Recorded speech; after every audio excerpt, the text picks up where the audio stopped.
Welcome. On behalf of the American Psychological Association, we would like to wish you a happy Asian American and Pacific Islander Heritage Month. I am so excited for us to be able to continue this series with two incredible scholars, colleagues, and friends, Dr. Deborah Kawahara and Dr. Kevin Nadal. I'll ask them both to introduce themselves. Let's start with Dr. Deborah. Hello, everyone. My name is Dr. Deborah Kawahara. I am the Associate Dean of Academic Affairs at the California School of Professional Psychology. I also have a small independent practice. In addition to that, I am currently serving as a member at large on the APA Board of Directors. Great. Thank you so much. And Dr. Kevin. Hi, everyone. My name is Dr. Kevin Nadal. I'm a distinguished professor at the City University of New York. I am currently serving as president of the Filipino American National Historical Society, and I'm a past president of the Asian American Psychological Association. Thank you so much, both of you, for being with us. We are honored by your work and by your presence. So one of the things we recognize as important is a strengths-based approach. We often center in and talk about stress, trauma, oppression, and all of these are important. And at the same time, we recognize that there are beautiful aspects of our culture that really enrich us. So I would like to ask each of you if you can share an aspect of your life journey that led to you having an empowered sense of yourself in terms of your cultural identity. And again, I'll start with Dr. Deborah. Thank you, Dr. Bryant. As I was thinking about empowerment, I thought it was important for me to think about the definition of empowerment and where kind of I situate myself in terms of that, in terms of empowerment. And I really like the way that feminists of the global South, as well as radical activists in the 80s, have defined it, because I think that is the base that I utilize for empowerment. So they define it as a multifaceted process of transformation from the bottom up. And what that means is that it permits women and other marginalized and oppressed communities to gain awareness individually or collectively of the dynamics of the dominance that marginalize them, and to build up capacity to radically transform inequitable economic, social, and political structures.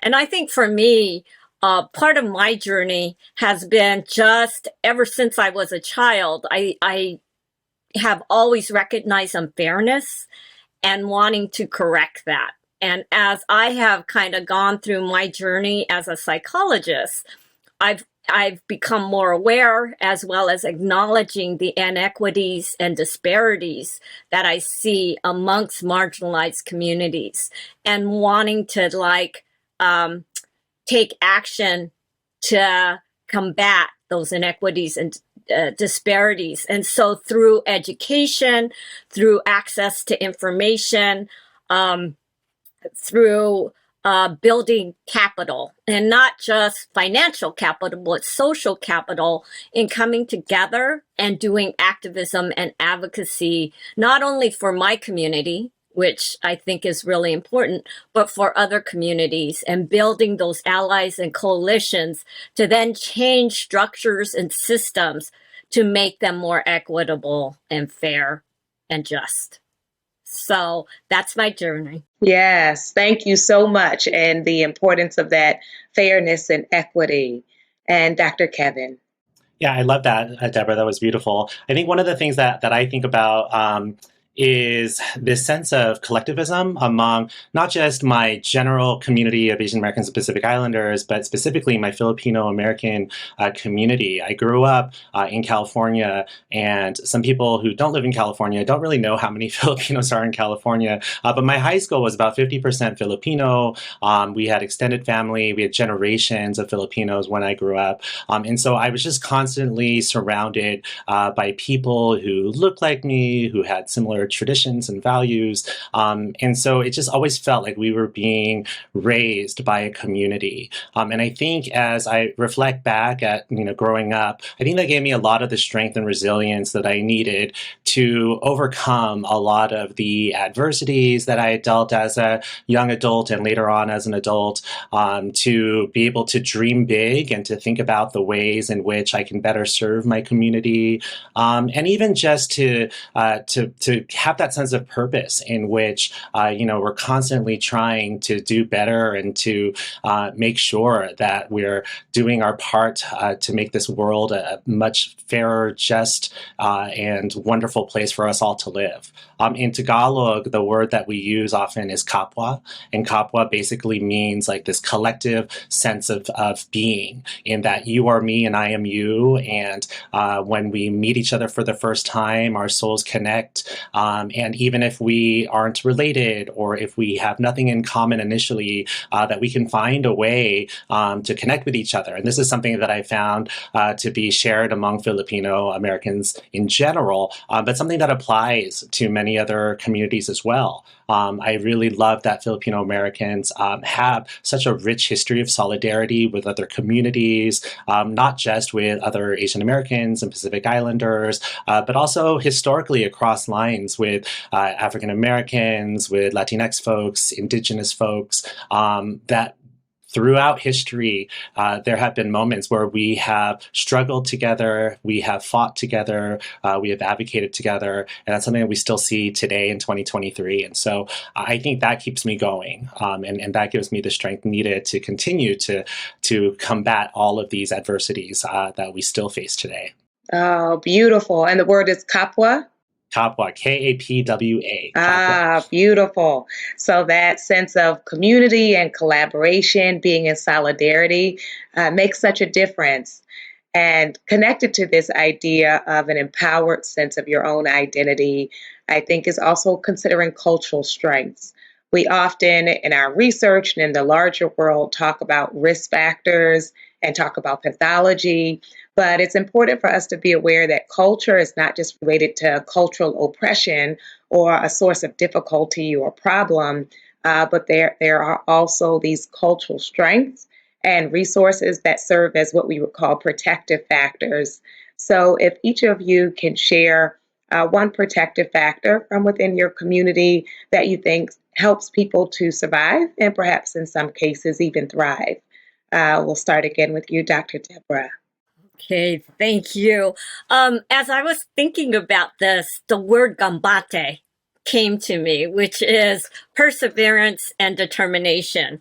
And the phrase is used to encourage and is translated to doing your best. And I think it actually is an endearing term that's used to encourage someone to stick with it. You can do this. Keep going. And, I think Angela Duckworth talks about grit. And it's similar to that. It's trying to, even if you're struggling through something, it's somebody saying gambate or gambate kudasai, which means kind of stick with it. We're with you. We believe in you.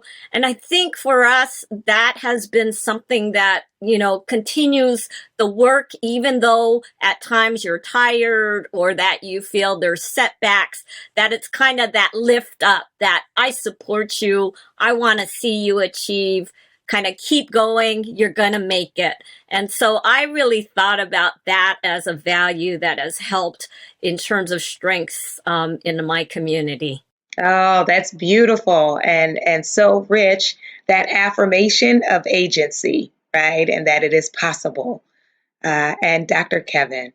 Yeah, I mean, I think about this in a few different ways. Like from a research perspective, we know things like a stronger sense of ethnic identity may lead to more resilience, more ability to achieve, and so many other things. And I think one of the ways to achieve that stronger sense of ethnic identity is through family and learning about history and culture, but also through systems. If schools all offered ethnic studies and opportunities for people to learn about themselves, especially young people, from such a young age, then they can develop that sense of resilience and pride and cultural pride and self pride that can help them when they do face discrimination or oppression or any other obstacles that are in their way. And that's something that I know from research. I think another thing that I know from just living and anecdotally goes along with my answer to my first question, and that's that collectively,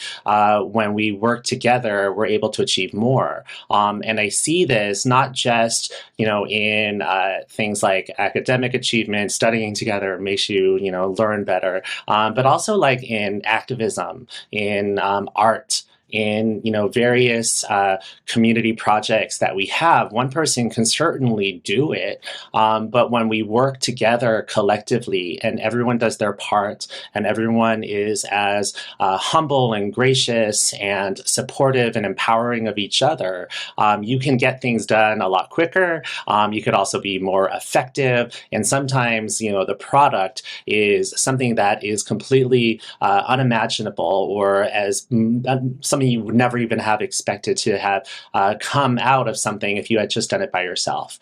So I really value collectivism. And this is something that I'm even seeing in some of my projects. I've recently embarked on a musical that I'm working on with a team of folks telling the story of Filipino farm workers of the 1900s.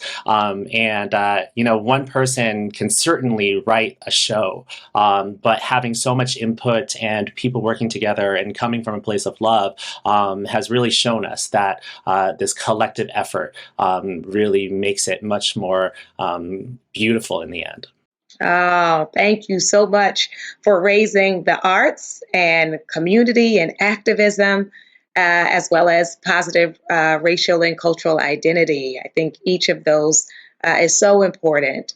And within the field of psychology, there is a rich history of Asian American and Pacific Islander psychologists who are not always included in the syllabus or in the curriculum. And I wonder if each of you can share one or two psychologists that you think it's important for people to know about their work and their contributions. And this time I'll start with Dr. Kevin. Sure. So people that aren't necessarily included in the syllabus, there are so many. I just have to shout out my mentor, Daryl Tsu, who's always cited in the syllabus. So he doesn't count as my person to cite, but I always have to shout him out. But in terms of others, I like to think about folks like Maria Root. She is a psychologist who published a lot in the 80s and 90s about Filipino Americans and also about multiracial identity.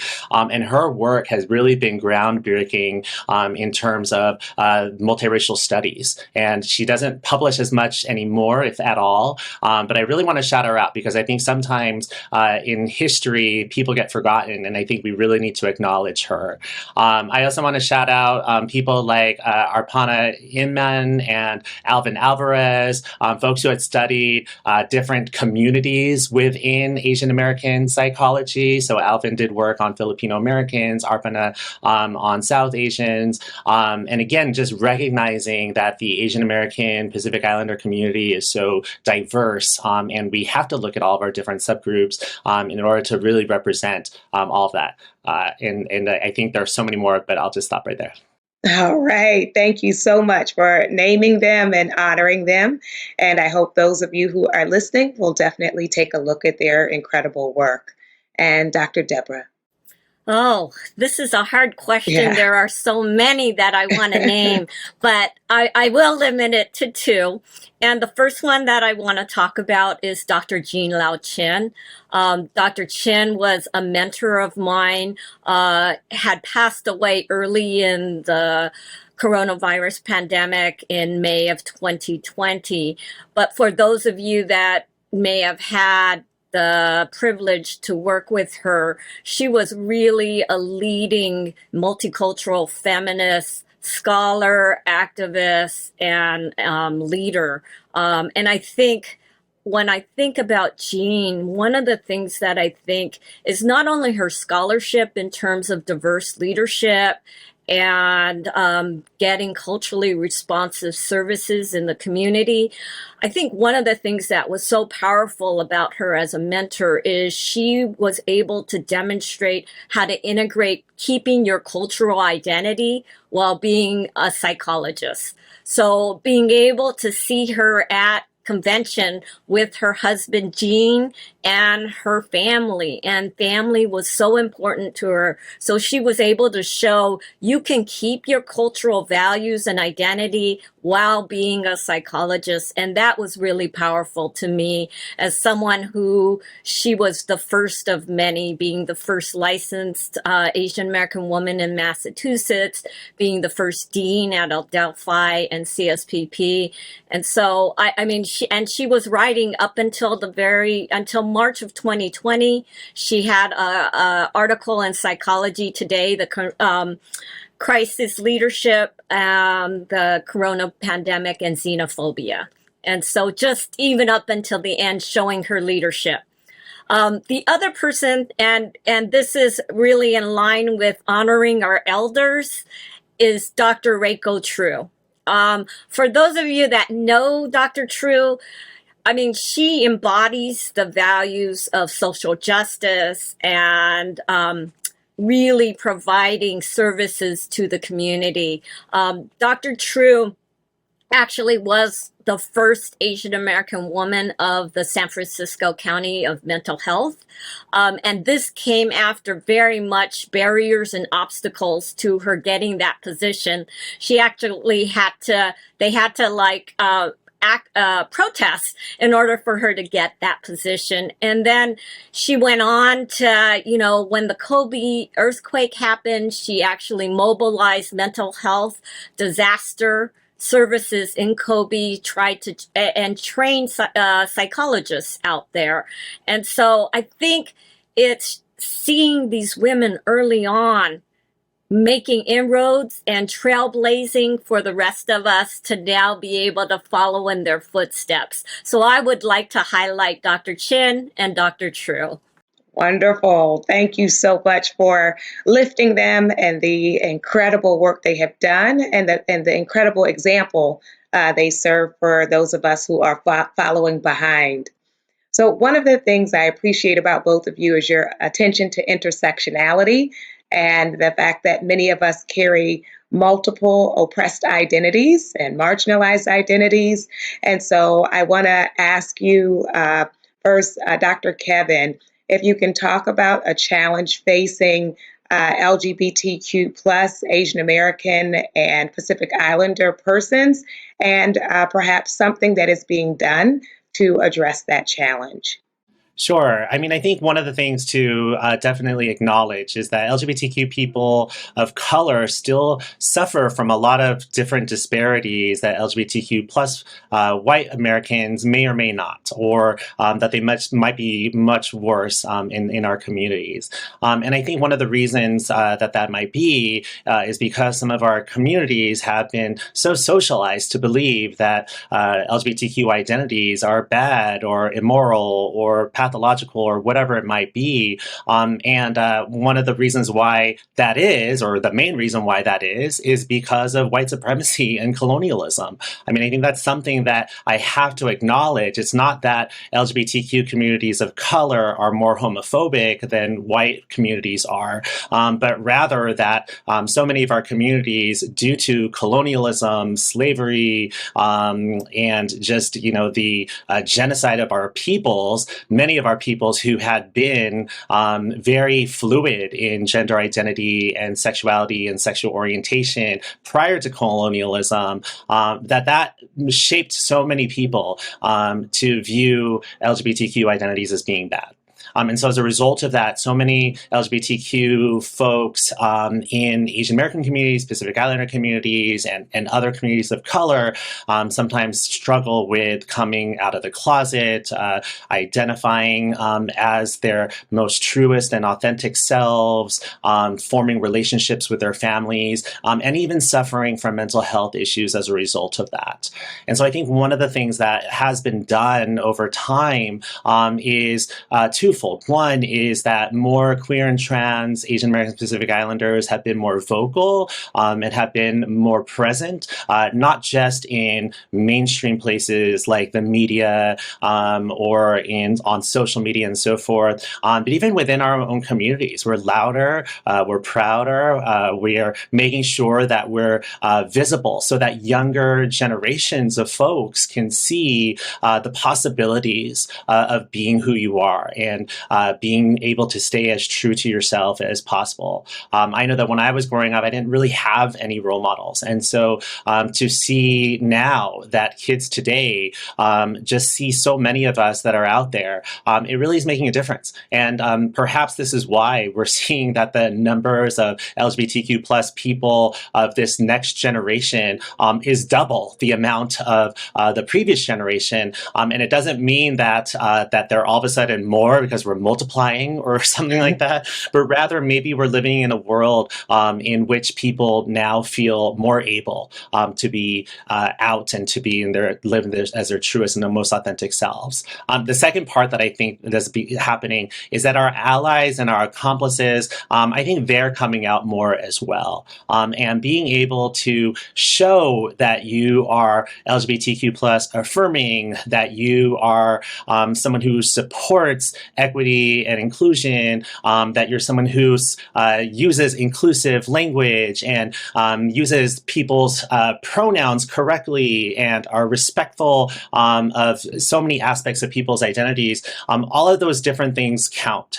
They're micro affirmations in many ways. They show a person that you're someone who is a true supporter of LGBTQ rights and equity. And so I hope people continue to do that because we are seeing that more people, younger people, are feeling safer and braver to live as their truest selves. And I hope that, over time, that maybe some of these disparities will decrease because people will be able to just live their lives in a way where they don't feel fear or shame or stigma or any of these other negative emotions that prevent them from living and thriving. Thank you so much. And I am hopeful as well that many more of our young people and people in general have that safety to come forward and to name and affirm and identify themselves. And I love that micro affirmations.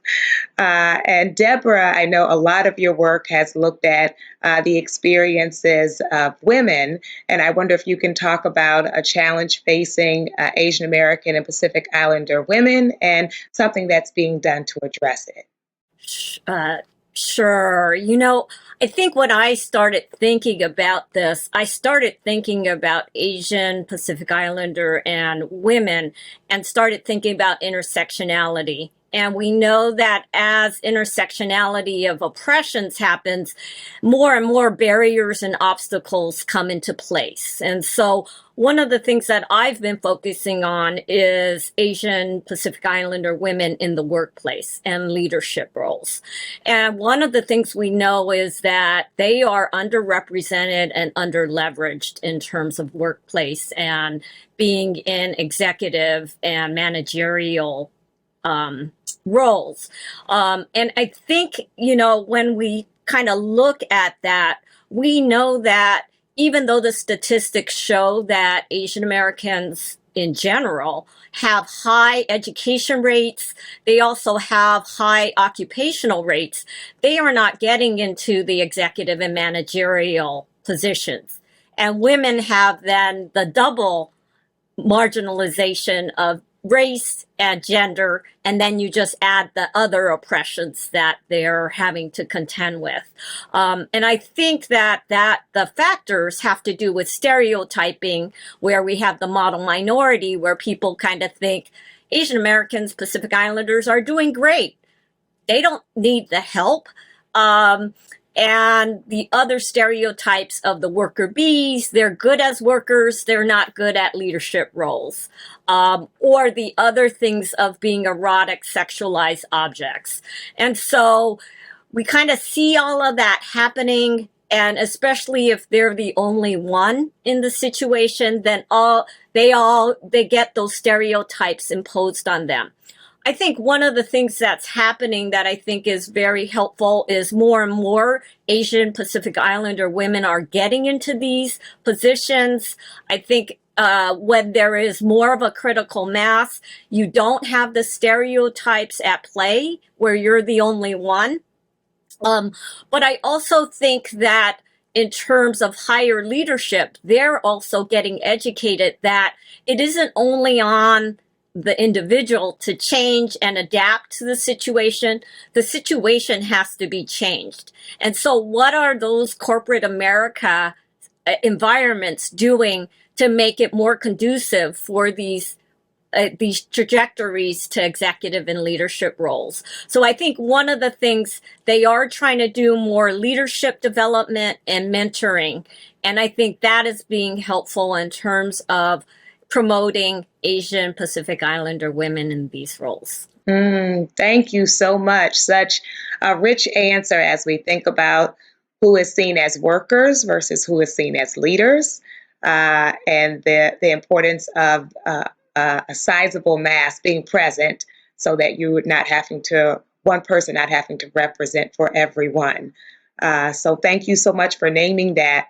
A big part of my work is looking at trauma, grief, and oppression. And as we look at that within the Asian American and Pacific Islander community, it can be overwhelming, but yet we know to do this work, we have to persist and that there has to be sustainability to our efforts. So I want to ask you both, given the times we are living in, what is something that gives you hope? And I'll start with Dr. Deborah. Oh, what gives me hope? I think, I wanted to do a quote because I think it's really powerful to me. And it's by Mitsuo Yamada, who talks about invisibility is an unnatural disaster. So her quote is, "To finally recognize our own invisibility is to finally be on the path toward visibility. Invisibility is not a natural state for anyone." And I think one of the things that has come out during this heightened anti-Asian hate and violence is the recognition of how Asian American Pacific Islanders continue to be invisible, continue to lack the representation and visibility, and that people have taken up on trying to voice that we need to be visible, we need to be represented, and our issues need to be known. And that it's really important that we be at the table. I think throughout this, I think very prominent people have come out to voice, we need to be out there. We actually can't assume that others are going to take up for us.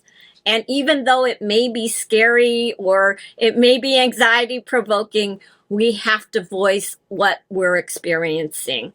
And I guess the one thing, Michelle Yeoh, as she has been getting all these awards, she has been talking about, how important it is in terms of role modeling. She has talked about, boys and girls, look at me, see who I am. You can do this. Dream big. Dreams are possible. And I think that gives me hope about the possibility. As she said, Shez, when she was holding that Academy Award, that is a symbol of the beacon of hope and possibility. So that's what I would say. Beautiful. Thank you so much. Visibility and really being honored and present. Dr. Kevin. So the thing that I was thinking about a lot in terms of hope is I'll quote someone else. Her name is Whitney Houston, and she says that I believe that children are the future, and I do believe that children are the future, and this generation of children, including my own, are just amazing. I think they're learning things in ways that are so different than previous generations. Part of that might be because of our parenting and our ability to teach them things from different models and different perspectives than had been taught in the past, encouraging them to think critically and to challenge systems that might be oppressive or might promote inequities or any number of other more harmful or negative things. And I think that in doing so, that children will have even more resilience than the three of us ever did, right? Because they know that they have to and can voice their opinions, and that they can, deserve much more than what many of us had internalized was impossible or that we weren't worthy of. And so I think every time I look at kids, especially kids who were raised by parents who really encouraged, just critical awareness, empowerment, equity, inclusion, and all of those things, they show us what the possibilities are. And I think the future is bright, and the world will be in better hands when many more people are thinking in the ways that kids do now, and that they're not so fixated on a lot of the things that we, in many ways, have been socialized or even brainwashed to believe, but instead they're thinking for themselves and what's best for the collective, what's best for their communities, and when that happens, I think they'll be much better to lead this world than what's currently happening today. Oh, thank you so much for raising up our young people, our children, such important sources of possibility, and for us to imagine and continue to have hope that more is possible. So I thank you both for joining. And in closing, I'm a lover of proverbs, poetry, music, and I would love if you each can share a quote with us as we continue to honor and commemorate Asian American and Pacific Islander Heritage Month. Dr. Kevin. Okay, great. So I thought about, the first thing I thought about was an old Tagalog proverb, which is oftentimes attributed to Dr. Jose Rizal, but others say it was there even way before him. And I have to read it because I want to make sure I get it correct and no one criticizes my Tagalog. But it is, ang hindi marunong lumingon sa pinangangilan ay hindi makakarating sa paroonan, which translates to one who does not look back at their past will not reach their destination.